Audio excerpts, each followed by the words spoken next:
죽이려고 의논하되 말하기를 밀란이 날까 하노니 명절에는 하지 말자 하더라.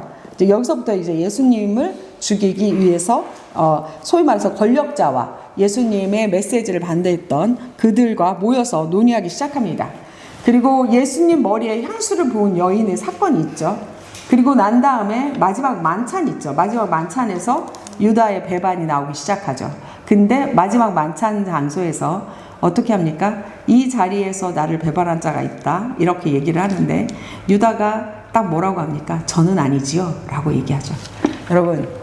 여러분도 살면서 상대가 나에 대해서 뭐라고 얘기했는지 다 들었는데 내 앞에서 뻔뻔하게 할 때 여러분은 예수님처럼 아무렇지도 않게 같이 이것은 내 피요, 이것은 내 살이다. 이러고 한 상에 있기 참 힘들 겁니다. 네, 그렇게 되고요. 그 다음에 이제 베드로의 부인할 예언을 하시죠. 근데 베드로가 뭐라고 말합니까? 그럴 리가 없다. 이제 제 표현대로 하자면 제 이 목숨 바쳐, 이 목숨 걸고 내가 진짜 예수님께 말씀드리는데 나 절대 예수님 배반할 일 없습니다. 예수님 뭐라고 하십니까? 새벽 닭이 울기 전에 넌 나 세 번 부인할 거야. 이렇게 말씀하시죠. 그 다음에 겟세마네 기도에 이제 들어가십니다. 겟세마네에서. 자, 오늘 제가 여러분하고 나눌 이야기는 사실 여기서부터 시작입니다. 겟세마네 동산에서 있었던 기도. 제가 사실은 지난주부터 이거 갖고 많이 병으로 얘기하면 끙끙 앓았어요. 그전에도 분명히 이거 읽었던 건데 그때는 왜 이렇게 이거를 심각하게 생각하지 않았을까? 26장 37에서 46절을 보겠습니다. 26장 37에서 46절입니다.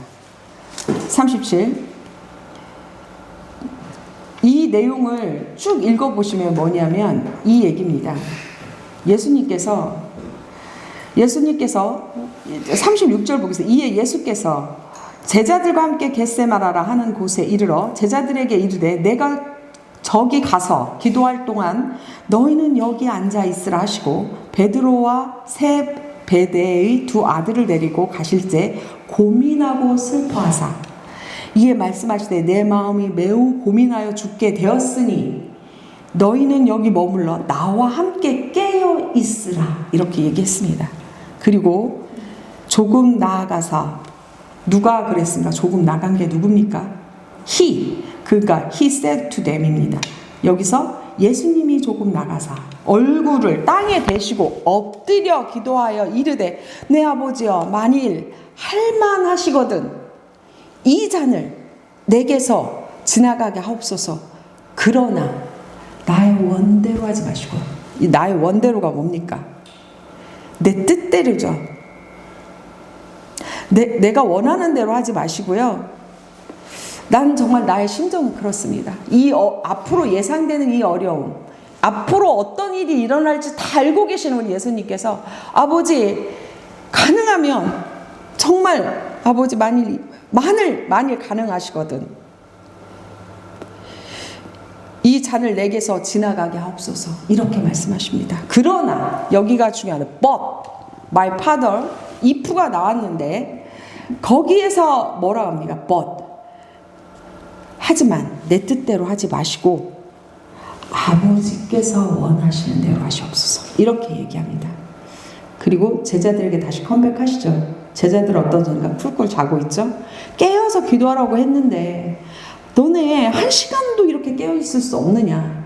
예수님께서 시험에 들지 말도록 41절 보겠습니다. 시험에 들지 않게 깨어 기도하라.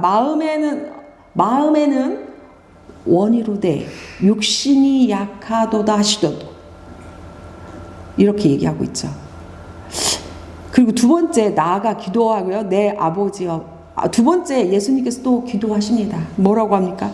내 아버지여 만일 내가 마시지 않고는 이 잔이 내게서 지나갈 수 없거든 아버지가 원하는 대로 되기를 원하이다.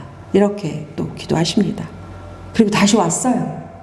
그런데 제자들은 어떻게 돼 있어요 또?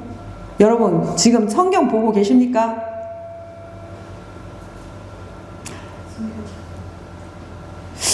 마태복음 26장, 지금 굉장히 중요한 말씀이기 때문에 성경을 같이 꼭 보셔야 됩니다. 마태복음 26장, 자, 지금 성경 안 보시는 분 다시 같이 찾아보겠습니다. 26장 42절. 다시 두 번째 나아가 기도하여 이르시되 내 아버지여, 만일 내가 마시지 않고는 이 잔이 내게서 지나갈 수 없거든 아버지가 원하는 대로 되기를 원하이다 하시고 또 어떻게 했습니까? 43장 보겠습니다. When he come back을 또 합니다. 어디로 컴백합니까? Again, 또 아버지에게 또 기도하러 갑니다. 44장, 또 그들이 다시 오시되 그들이 또 피곤하며 일러 그들이 두시고 나가 세 번째 같은 말씀 또 한 번 하나님께 기도합니다. 근데 그들은 44장 보면 그들이 두시고 나아가 세 번째 같은 말씀을 기도하신 후 이에 제자들에게 오사 이르시되 이제 자고 쉬라. 보라, 때가 가까이 왔으니 인자가 죄인 손에 팔리리라. 일어나 함께 가자. 보라, 나를 팔을 자가 가까이 왔느니라. 여기까지가 되게 중요한 이제 겟세마네 기도의 상황들입니다.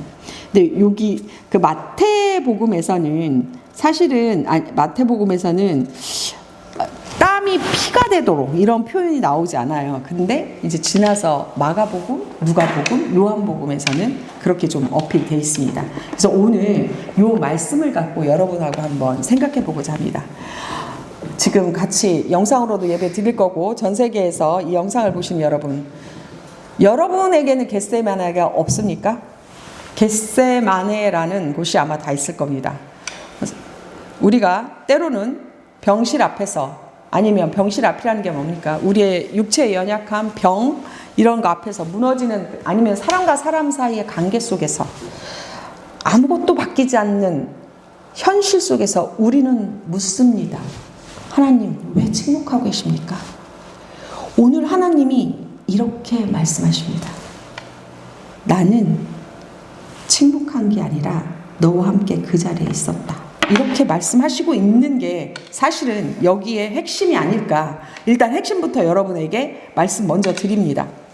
말씀 드리고 그 이야기를 하기 위해서 오늘 이 모든 것들을 준비했다고 생각하시면 되겠습니다. 자, 여러분,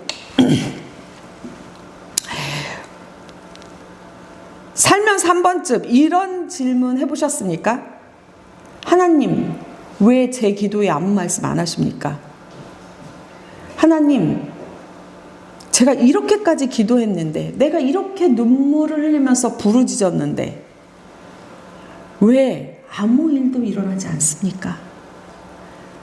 하나님 계시는 거 맞습니까? 이런 질문, 이런 느낌, 이런 의심, 그런 거 가진 적 있습니까? 아마 저는 있을 거라고 생각합니다.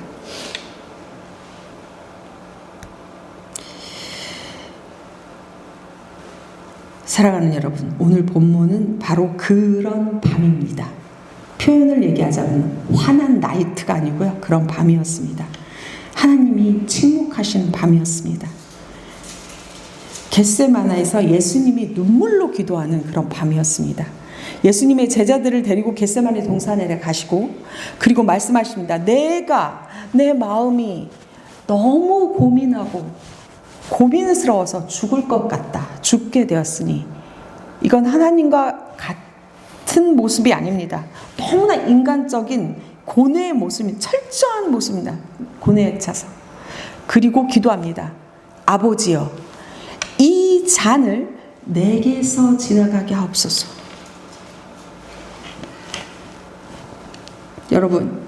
여러분은 살면서 나에게 이런 일이 일어나지 않았으면 좋겠다. 제발 이 일이 내 일이 아니고 꿈이었으면 좋겠다.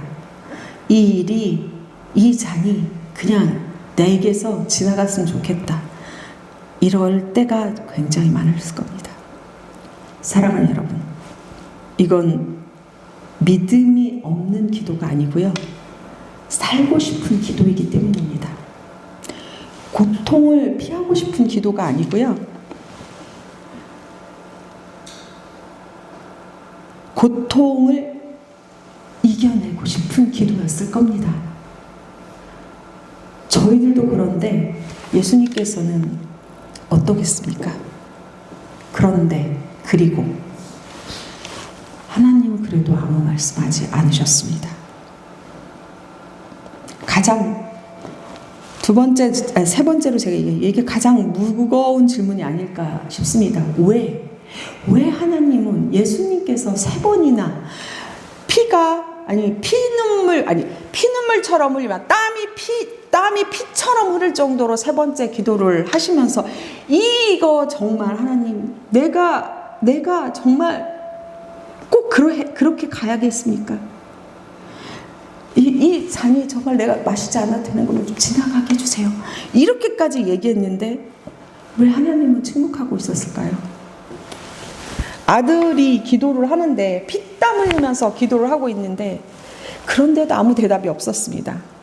사랑하는 여러분, 이 질문은 예수님의 질문이 아니라 우리 자신의 질문이 아닌가 싶습니다. 여러분도 사는 동안에 그런 질문을 너무 많이 하지 않습니까?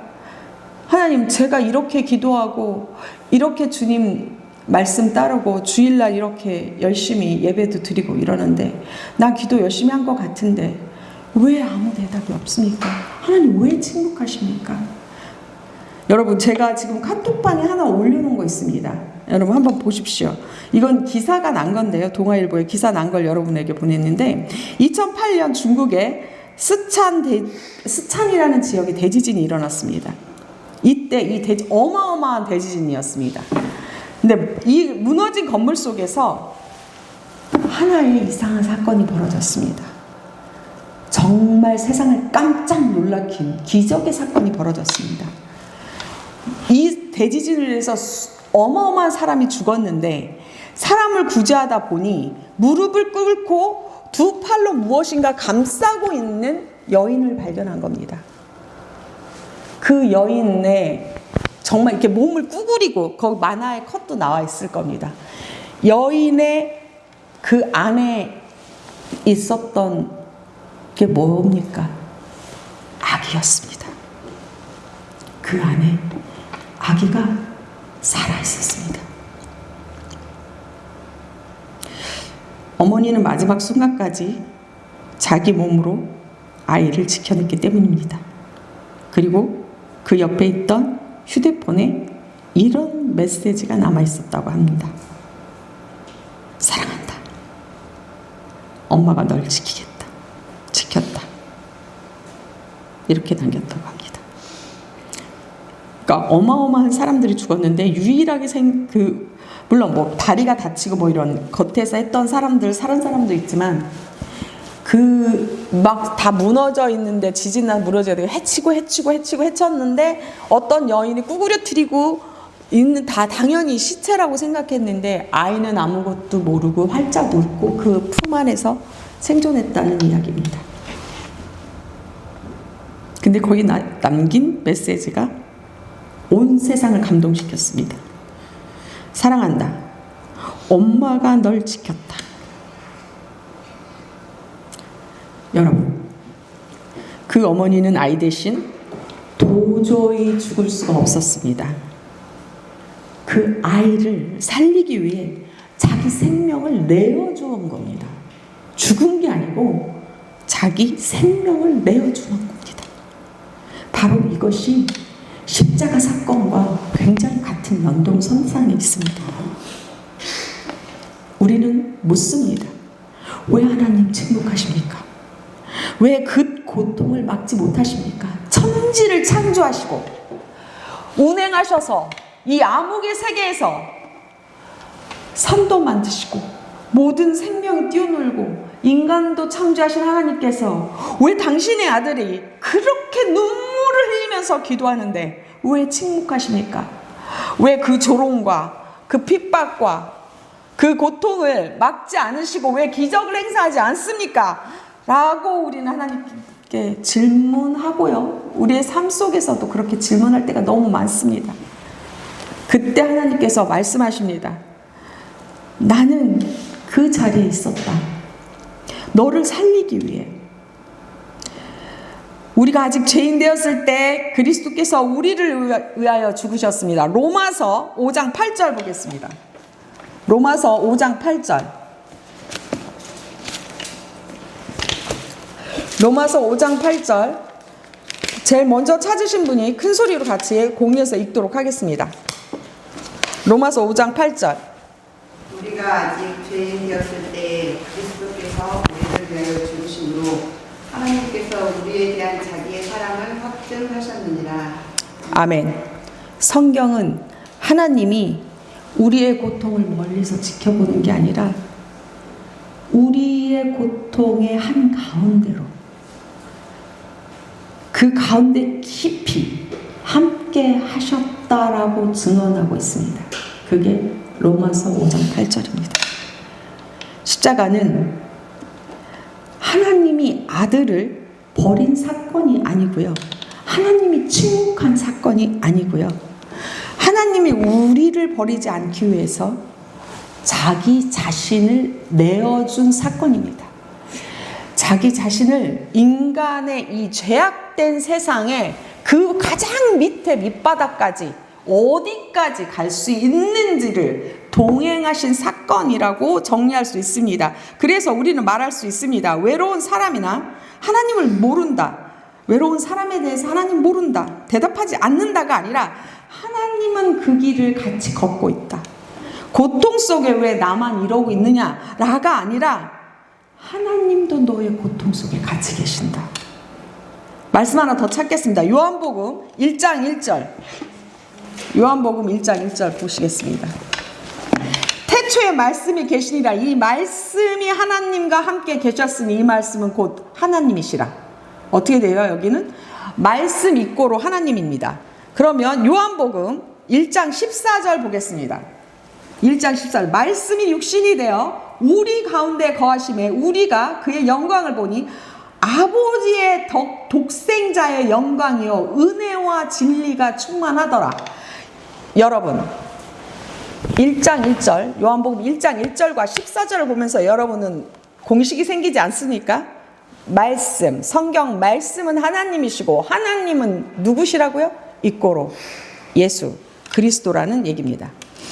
그러면 겟세마네는, 여러분의 겟세마네는 우리에게 겟세마네가 있습니다. 우리만의 겟세마네가 있습니다.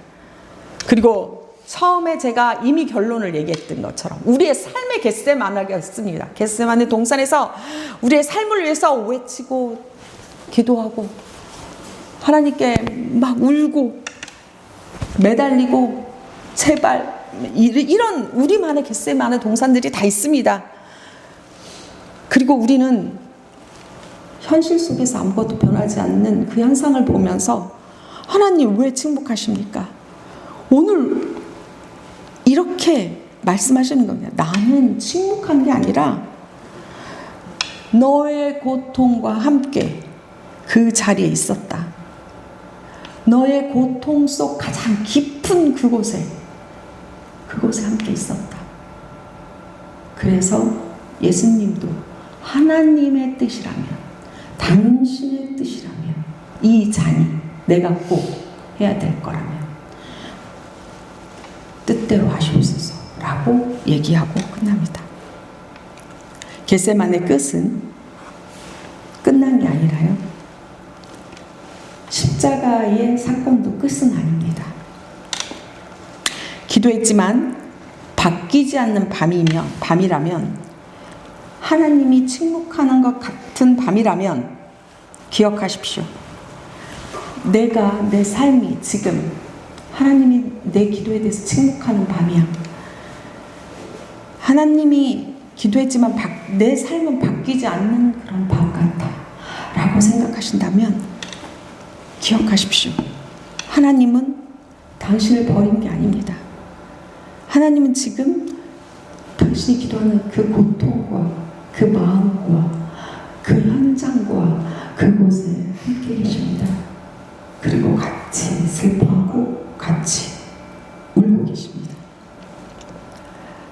그리고 그 과정을 다 당신의 삶이 부활할 때까지 당신의 삶이 거기서 주저앉는 게 아니라 십자가에 못 박힐 만큼의 고통을 받는 그 순간까지도 같이 하시면서 그 다음에 너의 삶의 부활이 일어날 때까지 같이 고통을 하시고 동행하고 계신다는 걸 여러분 믿습니다. 하나님의 책목은 당신의 시간을, 당신의 기도하는 시간을, 당신의 삶을 외면하는 게 아닙니다. 당신을 살리기 위해 그 고통 속에 가장 깊이 들어가셔서 뭐를 하고 계시겠습니까? 너의 삶을 조금 더 단단히 만들고 네가 이 세상에 태어난 책임과 의무를 수행할 수 있는 보석과 같은 존재로 만들기 위해서 너의 삶의 부활을 만들기 위해서 같이 하고 있습니다. 그 아픔에 동행하는 하나님을 여러분은 여러분의 마음에 이미 간직하고 계신 겁니다. 예수님께서 그 겟세마네 기도를 통해서 우리가 받아들여야 될 이유는 그것이 아닐까 싶습니다. 그 침묵은 침묵이 아니라 우리가 깨어서 기도하면서 동행하시는, 나의 고통에 동행하시는, 내 삶의 부활을 간절히 원하시는 주님과 함께 이 주간을 보내면서 부활 주간의 이 거룩함과 이 위대함과 주님께서 보여주신 그간의 그 모든 것들 잘 살펴보십시오.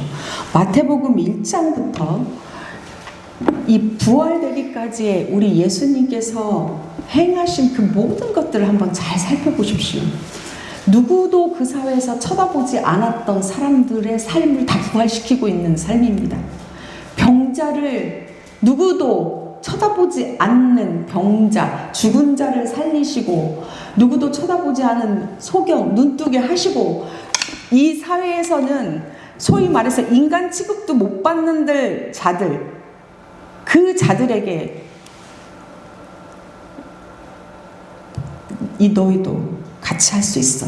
세리도 같이 할 수 있어. 천녀도 같이 할 수 있어. 죄진자 다시 그 죄에서 깨끗. 모든 이야기를 다 합쳐보십시오. 기적이 아니라 그들의 삶에 무슨 일이 일어납니까? 어제와 다른 오늘을 만드시고 과거와 다른 현재를 만드시고 미래의 비전을 선포하고 희망을 만드시는, 부활을 만드신 삶들이 다 이야기의 핵심입니다. 그들에게 예수님과의 만남은 그 삶이 예수님과의 만남 순간에 부활이 시작됐던 이야기가 마태복음부터 여기까지 오는 동안 다 그 이야기들입니다. 그 말씀 속에서 여러분의 삶이 이 부활 주간에 어떻게 하면 다시 내 삶을 주님의 말씀하신 맨 마지막에 보면 그러시죠? 어떻게 하시고 마지막 가셨을까요? 땅끝까지 이르러 내 말을 그렇죠. 전하라. 이제 말씀 여러 번 했는데 말로만 전하는 것이 전하는 게 아니라 어떻게 해야 하니? 실천. 말은 바디 랭귀지가 제일 중요합니다. 내 삶을 통해서 전하라. 이러고 가시는 거죠. 그러니까 우리도 똑같이 부활하는 삶이 이 부활절을 통해서 일어날 수 있도록 일주일 내내 우리의 삶을 성찰하고, 그리고 결핍된 자에게, 결핍이 있는 사람에게, 결핍된 어떤 사회적 구조에 속해 있는 그런 사람들에게 그 결핍을 채워주려고 노력하는 나의 삶의 일부라도 된다면 여러분의 삶은 부활입니다. 기도하시겠습니다.